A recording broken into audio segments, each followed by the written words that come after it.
Kahramanlık mı? Çoğun kahramanlık oldu. Küçük kahramanlık oldu. Küçük kahramanlık asasiyetten batırlık, palavanlık dep atsak oldu. Kahramanlık degen kim çoğun tutudu. Sen Wusong Jangminshini ude.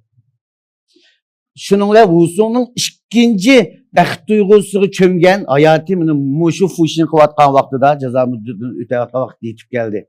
Kandak oldu Zhang Dujian degen birisi, Mingzhu aymıgınınki. Bunu öz kasırga teklif qilib, mashqavul qildi. Kichik bolalarni bari ma'lum gumpig etdi. Buningga texmi yaxshi bir sharoit, texmi yaxshi bir kutinish. Wusong bu chog'da to'g'ri qilib ekanman. Adam o'ltirib deb yağmurluq vag'ini to'g'ri o'pdi ekan. Qochmabdi ekanman. Qochgan bo'lsam, qochgan bo'lsa, bandit bo'lsa bir umr shu taş jangalda qichib yursa, boshqa senda kelgus degan narsa yo'q. Almisaqdan bandit o'g'a adamninki. Shunda qildi-ku.